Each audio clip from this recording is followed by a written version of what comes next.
नमस्कार। देवरिया की आवाज रेडियो केसरी से प्रस्तुत है स्थानीय हालचाल। पहले मुख्य हालचाल। दुबई में एक युवक की मौत, परिजनों में मचा कोहराम। 1 महीने में केवाईसी नहीं कराने पर जीरो बैलेंस वाले खाता को कर दिया जाएगा बंद। अब छात्रों का बनेगा डिजिटल रूप से हाजिरी। 22 केंद्रों पर हुई यूपीएससी की परीक्षा। चौपाल लगाकर महिलाओं और बालिकाओं को किया गया जागरूक। स्थानीय हालचाल के इस अंक के साथ मैं निकेत मिश्र। अब हालचाल विस्तार से। घर की आर्थिक स्थिति मजबूत करने के लिए दुबई गए एक युवक की शनिवार को मौत हो गई।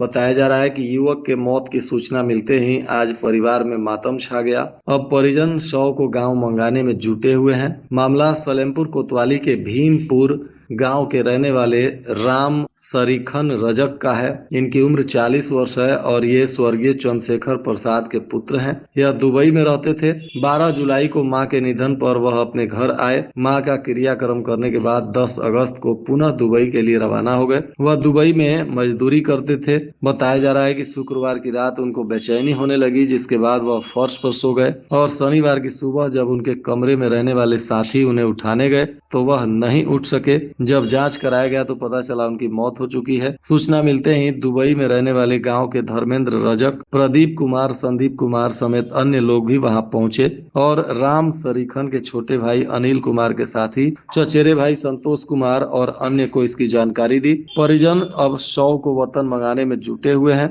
माना जा रहा है कि मंगलवार या बुधवार में उनका शव उनके गांव पहुंच सकता है। राम सरीखन की 18 वर्ष पहले बिहार में शादी हुई थी। मौत की सूचना मिलते ही पत्नी रीतू, बेटी सोनम दहाड़े मारकर रो रही हैं। घटना के बाद से पूरे परिवार में शोक व्याप्त है।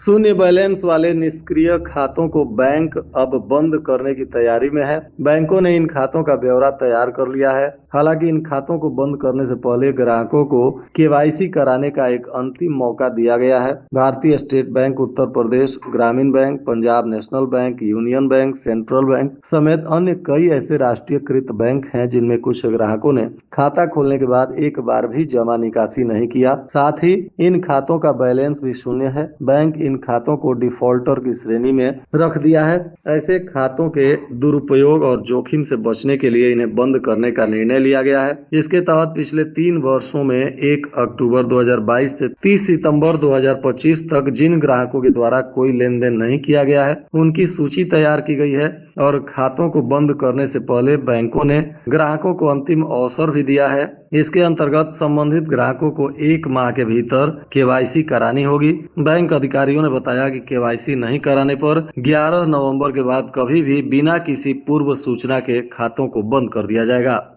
परिषदीय विद्यालयों में इस माह से अब छात्रों की उपस्थिति पंजिका डिजिटल होगी। अब छात्रों की उपस्थिति पोर्टल पर ऑनलाइन दर्ज किया जाएगा, जिससे विद्यालयों के छात्रों की संख्या सीएम डैशबोर्ड पर भी प्रदर्शित होगी।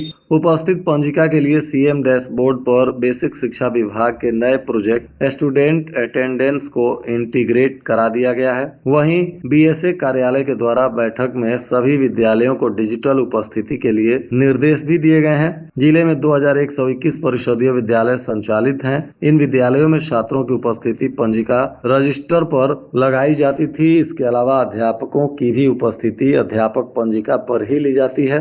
वहीं अन्य शैक्षणिक कार्य के लिए विद्यालयों में एमडीएम पंजिका, मोमेंट पंजिका, एमएमसी पंजिका, स्टाफ पंजिका समेत 12 पंजिकाओं का उपयोग किया जाता है। अब इन सभी पंजिकाओं को महानिदेशक स्कूल शिक्षा एवं राज्य परियोजना निदेशक कार्यालय के द्वारा ऑनलाइन किया जा रहा है। टाइम एंड मोशन स्टडी के आधार पर शैक्षणिक कार्यों के लिए उपयोग की जाने वाली 12 पंजिकाओं के डिजिटलाइजेशन कराए जाने को निर्देश दिए गए हैं। वहीं बताया जा रहा है कि सक्रिय अस्थायी निर्देश डीबीटी जैसे विशिष्ट उद्देश्य के लिए खोले गए खाते अदालत, आयकर विभाग या किसी अन्य वैधानिक प्राधिकरण के आदेश से फ्रीज किए गए खाते इस प्रक्रिया के तहत बंद नहीं किए जाएंगे। उत्तर प्रदेश ग्रामीण बैंक में 80,000 खाते चिन्हित कर उत्तर प्रदेश ग्रामीण बैंक की जिले में 73 शाखाएं संचालित हैं। सभी शाखाओं में शून्य बैलेंस वाले निष्क्रिय खातों का विवरण तैयार किया गया है। पथरदेवा में शून्य बैलेंस वाले करीब 3500 खाते चिन्हित किए गए हैं। सभी शाखाओं को मिला दिया जाए तो करीब 80,000 खाते निष्क्रिय हैं, जिन्हें बंद करने की तैयारी में बैंक जुटा हुआ है। उत्तर प्रदेश लोक सेवा आयोग की तरफ से आयोजित सम्मिलित राज्य प्रवर अधीनस्थ सेवा एवं सहायक वन रक्षक क्षेत्रीय वन अधिकारी सेवा की प्रारंभिक परीक्षा 22 केंद्रों पर हुई। पहली पाली में अभ्यर्थियों ने परीक्षा दिया। अभ्यर्थियों को विस्तृत रूप से चेक करने के साथ परीक्षा केंद्रों में प्रवेश दिया गया। सम्मिलित राज्य प्रवर अधीनस्थ सेवा एवं सहायक वन रक्षक क्षेत्रीय वन अधिकारी सेवा की प्रारंभिक परीक्षा जिले के 22 केंद्रों पर हो रही है। पहली पाली सुबह 9:30 से 11:30 बजे तक हुई।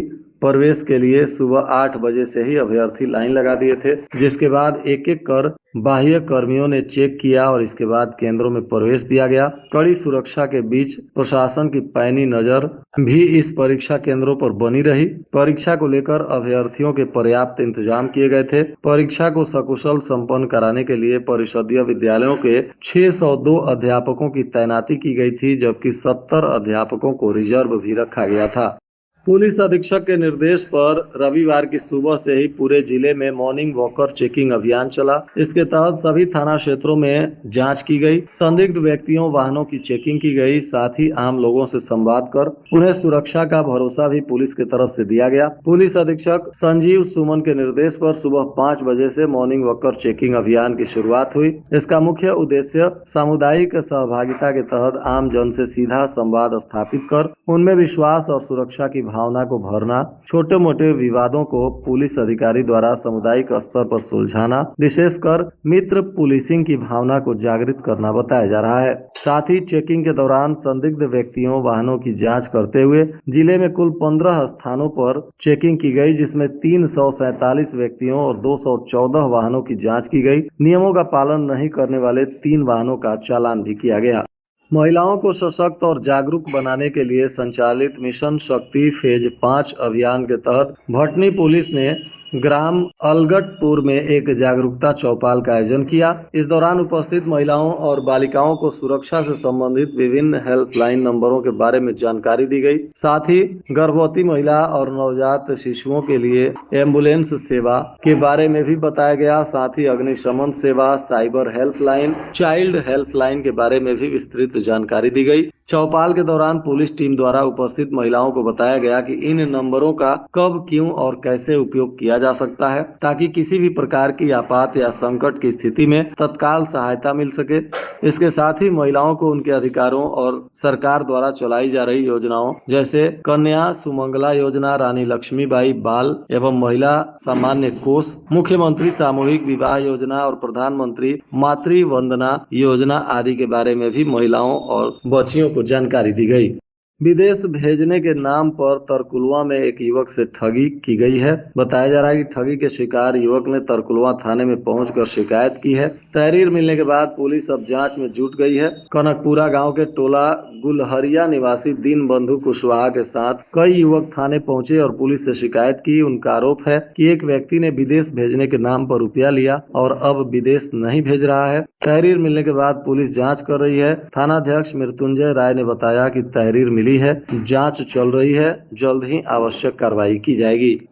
महर्षि देवराहा बाबा मेडिकल कॉलेज के सेंट्रल सभागार में इंडियन मेडिकल एसोसिएशन देवरिया के तत्वाधान में व्यापक मधुमेह सम्मेलन का आयोजन किया गया। सम्मेलन में मधुमेह रोगों के बढ़ते प्रकोप पर चिंता व्यक्त की गई और इसके बचाव तथा इलाज पर विशेषज्ञों ने अपने विचार रखे। सेमिनार का शुभारंभ मुख्य अतिथि जिलाधिकारी दिव्या मित्तल ने दीप प्रज्वलन के साथ किया। जिलाधिकारी ने मधुमेह सम्मेलन के सफल आयोजन के लिए इंडियन मेडिकल एसोसिएशन देवरिया को बधाई देते हुए कहा कि इस तरह के कार्यक्रम जन जागरूकता बढ़ाने में महत्वपूर्ण भूमिका निभाते हैं। उन्होंने कहा कि मधुमेह से बचाव के लिए जागरूकता बेहद जरूरी है। प्रशासन और स्वास्थ्य विभाग मिलकर लोगों को समय समय पर स्वास्थ्य से संबंधित जानकारी और आवश्यक मार्गदर्शन प्रदान करेंगे।